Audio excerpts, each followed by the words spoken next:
കാണൂ പരസ്യരഹിതമായ ഏറ്റവും പുതിയ എപ്പിസോഡുകൾ.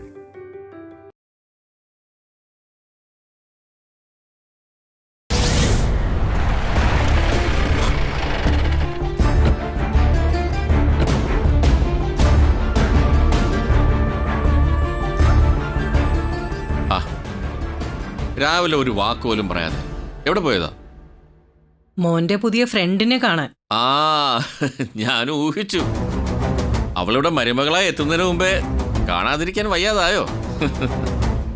ആനന്ദേട്ടൻ എന്തറിഞ്ഞിട്ടാ ഈ പറയുന്നേ? അപ്പൊ നക്ഷത്രയെ കാണാൻ പോയതല്ലേ? അല്ലച്ച, അഖിലിന്റെ ഫ്രണ്ടിന്റെ അനിയൻ ഹോസ്പിറ്റലാണെന്ന് പറഞ്ഞില്ലേ, ആ ഫ്രണ്ടിനെ കാണാൻ. അവന് ഇത്രയ്ക്ക് അടുപ്പുള്ള ഫ്രണ്ട് ആരാ വസു? അതറിയാൻ വേണ്ടിട്ടാ ഞാൻ ഹോസ്പിറ്റലിൽ പോയത്.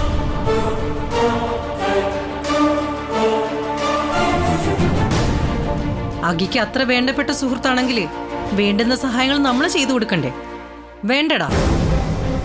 നിങ്ങള് ഹോസ്പിറ്റലിൽ പോയിരുന്നോ? ആ, പോയി. എന്തിന്? നമ്മൾ ആരാ എന്താന്ന് അവളെ ബോധ്യപ്പെടുത്താൻ.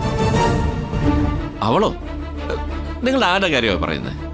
ഇവന്റെ ഫ്രണ്ട് ആരാണെന്ന് ആനന്ദേട്ടൻ അറിയണ്ടേ? ആ അരുന്ധതിയുടെ കൂടെ പ്രോഗ്രാമിന് വന്ന പെണ്ണ് ശ്യാമ.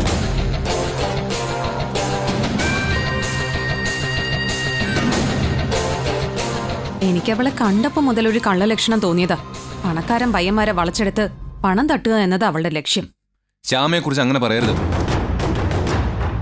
അവളെ പറഞ്ഞപ്പോ നിനക്കെന്താടാ പൊള്ളിയോ? എവിടുന്നോ കേറി വന്ന പെണ്ണിനെ സഹായിക്കാൻ നിനക്ക് നാണമില്ലടാ. എന്തായാലും അവളെ പോലൊരു ഫ്രോഡിനെ സഹായിക്കേണ്ട കാര്യം അഖിക്കില്ലായിരുന്നു. അവളുടെ അനിയനെ ഹോസ്പിറ്റലിൽ കൊണ്ടുപോയത് പോട്ടെ, ഹോസ്പിറ്റൽ ബില്ല് ആക്കി കൊടുക്കേണ്ട ഒരു കാര്യമില്ലായിരുന്നു. ഞാൻ അവരെ സഹായിച്ചാണോ ഇത്ര വലിയ തെറ്റ്? അവക്ക് വേണ്ടി നീ എന്നോട് കളവ് പറയുന്നു, എന്നിട്ട് രഹസ്യമായിട്ട് സഹായിക്കുന്നു. അവളിപ്പോ നിന്നെ വലവീശി പിടിച്ചിട്ടുണ്ടോന്നാ എന്റെ പേടി. അമ്മ എന്നെ മനസ്സിലാക്കിയിട്ടില്ല. അതിന്റെ 10-1 പോലും ശ്യാമ ആരാണെന്ന് മനസ്സിലാക്കിയിട്ടില്ല. അവൾ ആരാന്ന് നീ എന്നെ പഠിപ്പിക്കണ്ട. പിന്നെ നിന്റെ സന്തോഷത്തിന് വേണ്ടി ജീവിക്കുന്നവളാ ഞാൻ, നിന്റെ അമ്മ. എനിക്ക് നിന്നെ മനസ്സിലാവുന്നില്ലെങ്കിൽ ഈ ലോകത്ത് നിന്നെ ആർക്കും പിടികിട്ടില്ല. അമ്മേ, ഒരു അത്യാവശ്യ ഘട്ടത്തിലാക്കി സഹായിച്ചതായിരിക്കും.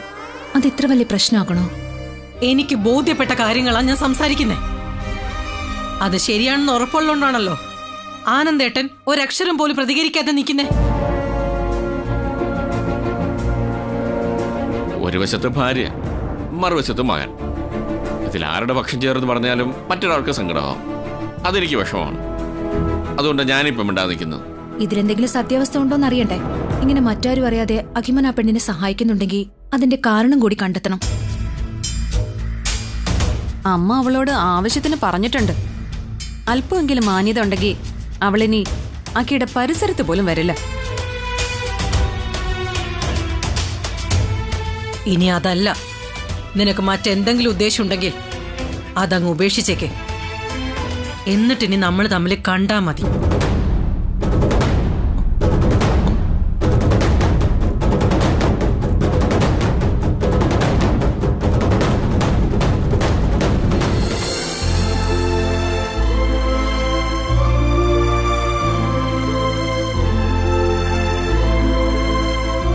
മോനെ, മറ്റുള്ളവരിൽ തെറ്റിദ്ധാരണ ഉണ്ടാക്കുന്ന ഒരു ബന്ധവും നിനക്ക് വേണ്ട.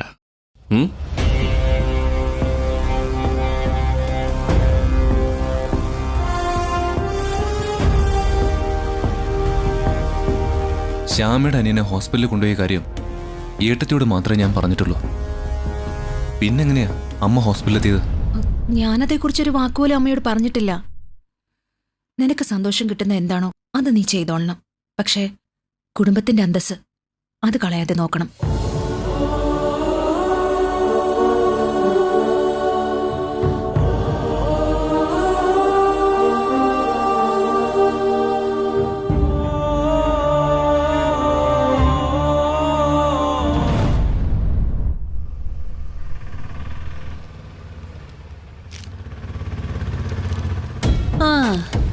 വന്നല്ലോ, ആശുപത്രി സുഖവാസമൊക്കെ കഴിഞ്ഞിട്ട്.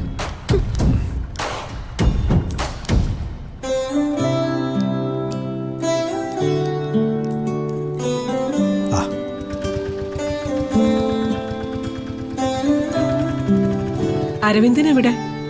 ആ, അരവിന്ദേട്ടനെ ആരോടോ കടം ചോദിക്കാൻ വേണ്ടി പോയിരിക്ക. എന്തിന്? നിങ്ങൾക്കൊക്കെ തിന്നു കുടിച്ച് ആശുപത്രിയിൽ കിടന്നാ മതിയല്ലോ.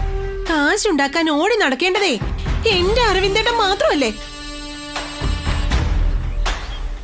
ഏതായാലും അരവിന്ദന്റെ കാര്യത്തിലെങ്കിലും നിനക്കൊരു ശ്രദ്ധയുണ്ടല്ലോ. ഓ, ഏതായാലും ഇവന്റെ ചികിത്സാ ചെലവിന്റെ പേരിൽ അരവിന്ദം ബുദ്ധിമുട്ടേണ്ടി വരത്തില്ല.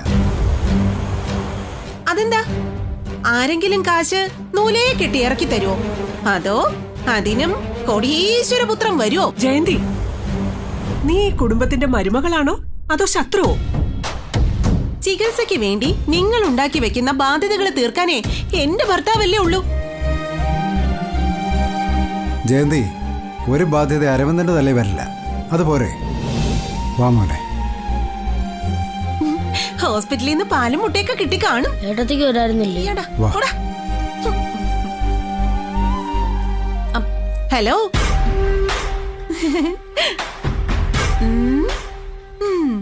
ഹെൽത്ത് സർവീസ് ഒക്കെ കഴിഞ്ഞ് നിന്റെ അഖിൽ സാർ എപ്പോ പോയി? ഏട്ടത്തേക്ക് ഇങ്ങനെ പറയുമ്പോ എന്തെങ്കിലും സന്തോഷം കിട്ടുന്നുണ്ടെങ്കിൽ ആയിക്കോ.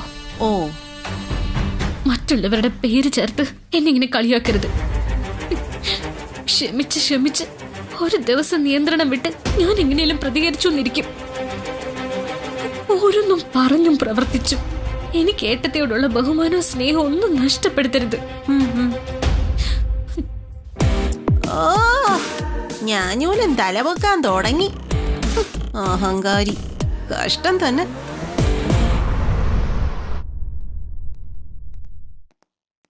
അക്കി, നീ ഇന്നലെ രാത്രി ശ്യാമയുടെ അനിയനും കൊണ്ട് ആശുപത്രി പോയതായിരുന്നല്ലേ? അത് നീ അഭിനയിക്കല്ലേ? നിന്റെ ഉള്ളിൽ കള്ളത്തരമില്ലെങ്കിൽ പിന്നെ എന്താ സത്യം പറഞ്ഞ? എടാ, നീ ഞങ്ങളോട് മാത്രമല്ല നമ്മുടെ അമ്മയോടും കള്ളം പറഞ്ഞു. അതിന്റെ സത്യാവസ്ഥ അറിയാനാ അമ്മ ഹോസ്പിറ്റലിലേക്ക് പോയത്. അവൾക്ക് വേണ്ടി നീ ആ കുടുംബത്തിന് ചെയ്തു കൊടുക്കുന്ന സഹായങ്ങളും ഞങ്ങൾ അറിഞ്ഞു. ഞങ്ങളിൽ നിന്നെല്ലാം മറച്ചു വെച്ച് ആ കുട്ടി എന്തിനാ ഇങ്ങനെ സഹായിക്കുന്നേ? അതൊക്കെ എന്റെ ജീവനേക്കാളും വലുതാണെന്ന് നിങ്ങൾക്ക് തോന്നുന്നുണ്ടോ?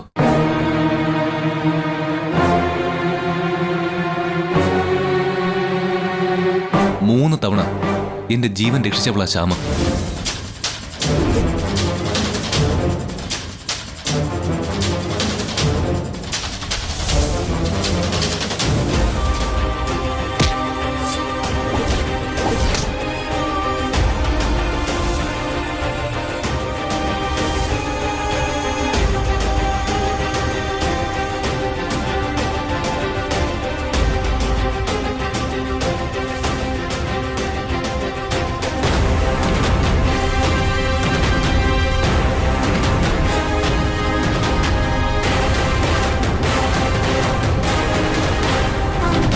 ഇനി നിങ്ങൾക്ക് ഇതുവരെ അറിയാത്ത മറ്റൊരു കാര്യം കൂടി ഞാൻ പറയാം.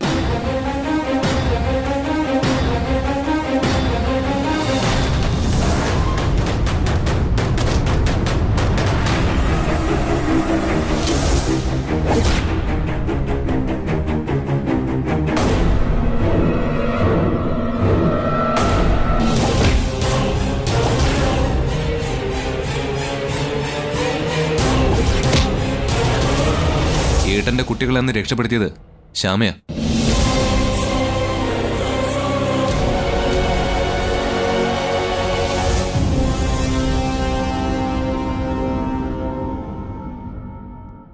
എന്റെയും കുട്ടികളുടെ ജീവൻ രക്ഷിച്ചവളുടെ കുടുംബത്തിനൊരു ആവശ്യം വന്നപ്പോ സഹായിച്ചതാണോ ഞാൻ ചെയ്ത തെറ്റ്?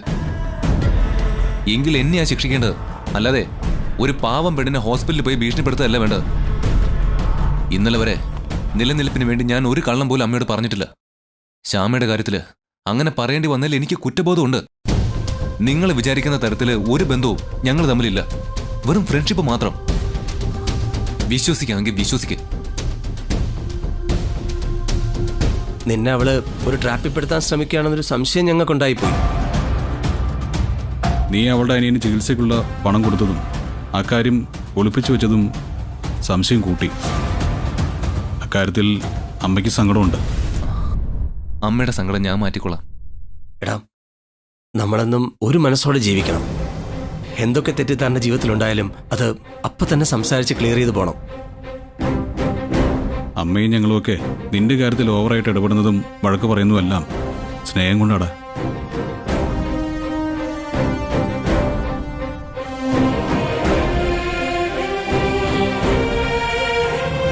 നിന്നെ ഞങ്ങൾക്ക് അത്രയ്ക്ക് ഇഷ്ടമാ.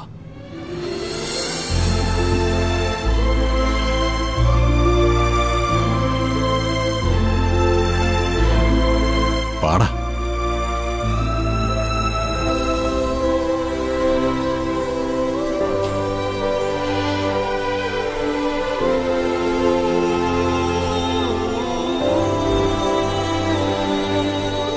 അതെ, നിങ്ങളെങ്ങനെ സ്നേഹപ്രകടനം നടത്തിയെന്നാ മതിയോ? ഞങ്ങള് ഓഫീസിലേക്ക് ഇറങ്ങും വച്ചാ. വീട്ടുകാരും പോലെ തന്നെ പ്രധാനപ്പെട്ടതാ ബിസിനസ്സും. ഞങ്ങള് ദേ ഇറങ്ങിയച്ചാ.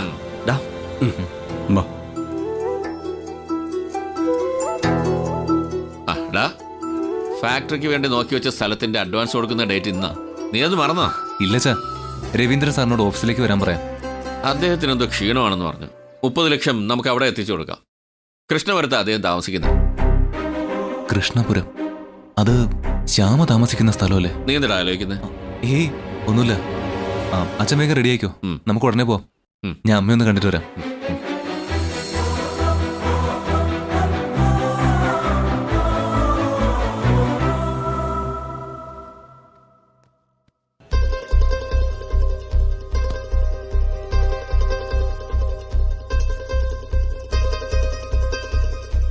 ഈ ലോകത്താകെ കഴിഞ്ഞിട്ടേ ഉള്ളൂ എനിക്ക് എന്തും.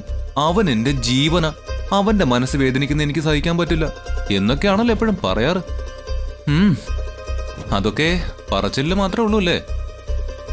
അമ്മയ്ക്ക് എന്നെ കാണാതെ സംസാരിക്കാതിരിക്കാൻ പറ്റുമോ? അമ്മേ,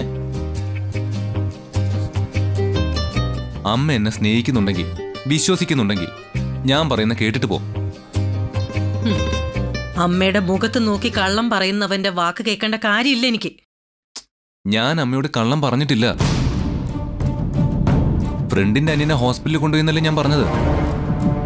ആ ഫ്രണ്ടിന്റെ പേര് ശ്യാമ എന്നായിപ്പോയി. അഗി, ആ പേരിനി ഇവിടെ മിണ്ടരുത്. അവളുടെ സ്ഥാനത്ത് മറ്റൊരാളാണെങ്കിലും ഞാൻ ഈ സഹായമൊക്കെ ചെയ്തേനെ. എനിക്ക് നീ പറയുന്ന ന്യായങ്ങളൊന്നും കേൾക്കണ്ട.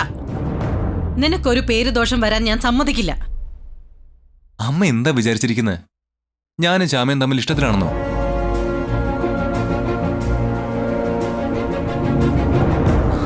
അമ്മേ, സത്യമായിട്ട് ഞങ്ങൾക്കിടയിൽ അങ്ങനെ ഒരു റിലേഷൻ ഇല്ല. എന്നൊന്ന് വിശ്വസിക്കേ. അമ്മ ദേഷ്യപ്പെടണ്ടെന്ന് കരുതി മാത്രമാ ഞാൻ ശ്യാമയുടെ പേര് പറയാത്തത്. സംഭവിച്ച കാര്യങ്ങള് ഞാൻ അപ്പോഴേ അമ്മയോട് പറയേണ്ടതായിരുന്നു. അതുകൊണ്ടല്ലേ ഇങ്ങനെയൊക്കെ സംഭവിച്ചത്. ക്ഷമിക്കമ്മേ. എടാ, നമ്മള് വിലയും നിലയും മറന്ന് നീ ചിന്തിച്ചു പോയോ നമ്മ കരുതി. ഞാൻ എപ്പോഴും അമ്മയുടെ ആഗ്രഹങ്ങൾ സാധിച്ചു തരുന്നൊരു മകൻ തന്നെയായിരിക്കും.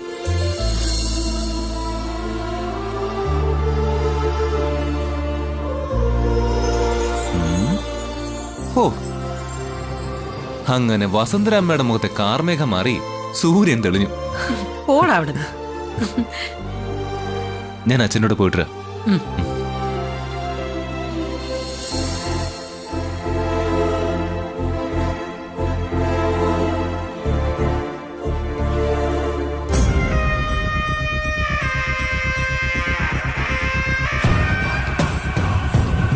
അടുത്ത മാസം 9-ാം തീയതി ഞങ്ങളുടെ മോളുടെ ജന്മദിനമാണ്.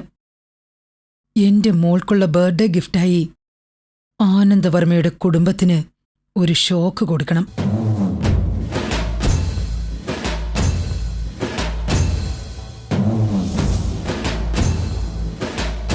എന്റെ മോളെ അവഹേളിച്ചിറക്കി വിട്ട വീട്ടിലേക്ക് അവർക്കൊരിക്കലും അംഗീകരിക്കാൻ പറ്റാത്തൊരു പെണ്ണിനെ മരുമകളായി നമ്മൾ അയക്കുന്നു.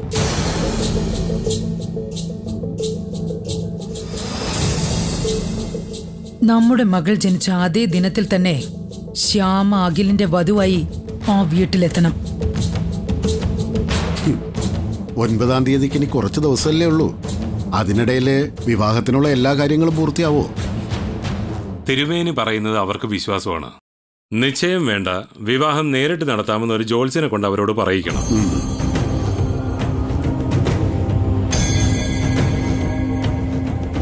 തിരുമേനി, അഖിലും നക്ഷത്രയും തമ്മിലുള്ള വിവാഹത്തിന് ഏറ്റവും നല്ല ദിവസം അടുത്ത മാസം 9-ാം തീയതി ആയിരിക്കണം.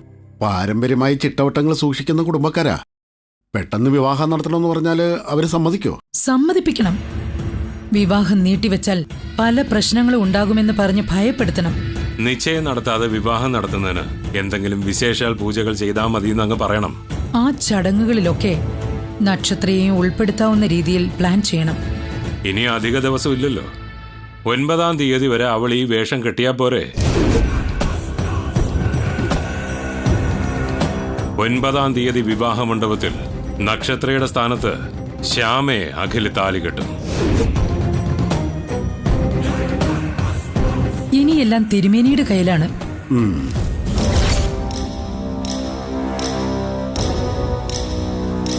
എനിക്കെന്നും ഓർത്തിരിക്കാൻ എന്റെ മോൾ സ്വാതിയുടെ ജന്മദിനമായ 9-ാം തീയതി തന്നെ അഖിലിന്റെയും ശ്യാമയുടെയും വിവാഹം നടക്കണം.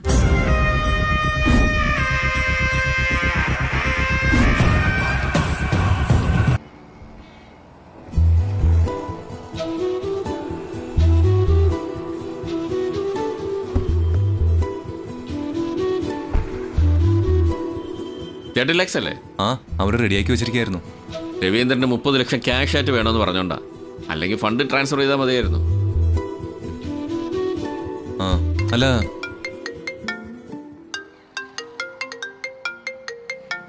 ഇതാരാ? ഹലോ, 1 മണിക്കൂർ കഴിഞ്ഞ് എത്തുമെന്ന് പറയൂ. ഞാനിപ്പോ അച്ഛനൊപ്പം വേറൊരു സ്ഥലത്തേക്ക് പോയിക്കൊണ്ടിരിക്കുക. കുറച്ച് സമയം വെയിറ്റ് ചെയ്യാൻ പറയൂ, ഞാൻ വിളിക്കാം. എന്താടാ? നമ്മുടെ കമ്പനിയിൽ ലേബർ ഓഫീസർ വിസിറ്റിന് എത്തുന്നു. ഇപ്പോഴെല്ലാം അറിയിക്കുന്ന. 1/2 മണിക്കൂർ വെയിറ്റ് ചെയ്യട്ടെ. നീ ഇപ്പോൾ അയാളെ 1/2 മണിക്കൂർ വെയിറ്റ് ചെയ്യിച്ചാലേ പിന്നീട് നമുക്കൊരാവശ്യം വരുമ്പോൾ അയാൾ നമ്മുടെ 5 മണിക്കൂർ വേസ്റ്റ് ആക്കും. ഉപഭോക്താക്കളാണെങ്കിലും ഉദ്യോഗസ്ഥരാണെങ്കിലും ആദ്യം നോക്കുന്നത് പരിഗണനയാണ്, രണ്ടാമതാണ് ക്വാളിറ്റി. അച്ഛന് രവീന്ദ്രൻ സാറിന് ക്യാഷ് കൊടുക്കാൻ അങ്ങോട്ട് പോണ്ടേ? അതിന് നീ കൂടെ വരണമെന്ന് നിർബന്ധമൊന്നുമില്ലല്ലോ. അച്ഛൻ ഒറ്റയ്ക്ക് പോണ്ട. ഓഫീസിൽ ഞാൻ ഇറങ്ങിയിട്ട് ഡ്രൈവറെയും കൂട്ടി വിടാം. എടാ, നീ ഓഫീസിൽ ഇറങ്ങിക്കോ, അവിടെ ഞാൻ ഒറ്റയ്ക്ക് പോയിക്കോളാം. ഇപ്പൊ നിന്നേക്കാൾ ചെറുപ്പം എനിക്ക് കേട്ടാ. അച്ഛനെ നീ വെറുതെ കിളവനാക്കരുത്. ആ, ഓഫീസിലേക്ക് വിട.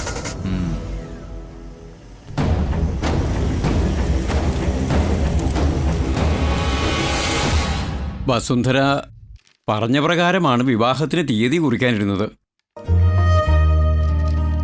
അതില് ഏറ്റവും ഉചിതമായ ഡേറ്റ് അടുത്ത 9-ാം തീയതിയാ. ഓ, ഇത്ര പെട്ടെന്നോ? അതെങ്ങനെ ശരിയാവും? 9-ാം തീയതി എന്ന് പറയുമ്പോ അതിനിപ്പോ കുറച്ച് ദിവസമല്ലേ ഉള്ളൂ. അതിനിടയിൽ നിശ്ചയം നടത്തണം, ബന്ധുക്കളെ എല്ലാവരെയും വിളിക്കണം. അതിനൊക്കെ പറ്റിയൊരു ദിവസം തീരുമാനിക്കുന്നതല്ലേ നല്ലത് തിരുമേനി? ഈ തീയതി നടത്തിയില്ലെങ്കിൽ പിന്നെ അനുയോജ്യമായൊരു ഡേറ്റ് 8 മാസം കഴിഞ്ഞേ ഉള്ളൂ. ഈ കല്യാണം നടക്കാതിരിക്കുന്നതാണ് നല്ലത്. അല്ല, 8 മാസത്തേക്ക് നീട്ടിക്കൊണ്ട് പോണോ അമ്മേ? അതിന് ചില കുഴപ്പങ്ങളുണ്ട്. ജാതകപ്രകാരം 2 പേരും വിവാഹിതരാകുന്നതിന് തടസ്സങ്ങളേറെയുണ്ട്. വിവാഹം നീട്ടിവെച്ചാ ചിലപ്പോൾ അത് നടന്നെന്ന് വരില്ല. എന്ന് വെച്ച് ആചാരങ്ങളൊക്കെ തെറ്റിക്കാൻ പാടുണ്ടോ തിരുമേനി? ആചാരവും അനുഷ്ഠാനവും ഒന്നും തെറ്റിക്കണ്ട. വിവാഹം വളരെ പെട്ടെന്ന് നടത്തുമ്പോൾ ഒരു ആഘോഷമാക്കാൻ പറ്റില്ല. പതുക്കെ സമയമെടുത്ത് ആലോചിച്ച് നടത്തിയാൽ മതി. വൈകുന്തോറും തടസ്സങ്ങൾ ഉണ്ടാവുന്നല്ലേ തിരുമേനി പറയുന്നത്? നിശ്ചയം ഒഴിവാക്കി കല്യാണം നടത്തുമ്പോ എന്തെങ്കിലുമൊക്കെ ദോഷങ്ങൾ ഉണ്ടാവുമെന്ന. ഞാനൊന്ന് നോക്കട്ടെ. ഒരു നിലവിളക്ക് കൊളുത്തി അവിടെ വെച്ചോളൂ.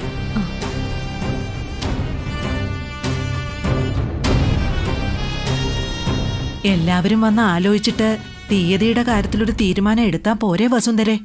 അതെ അമ്മേ. ഇനിയിപ്പോ നക്ഷത്ര വിവാഹം കഴിക്കാൻ ഈ ഡേറ്റ് മാത്രമേ ഉള്ളൂവെങ്കിൽ നമുക്ക് നക്ഷത്രയേക്കാൾ നല്ലൊരു പെൺകുട്ടിയെ ആലോചിക്കാലോ. നക്ഷത്രയാണ് അഖിയുടെ വധുവെന്ന് ഞാൻ തീരുമാനിച്ചതാ. അതിനുവേണ്ടി എന്ത് വിട്ടുവീഴ്ചയ്ക്കും ഞാൻ ഒരുക്കാം.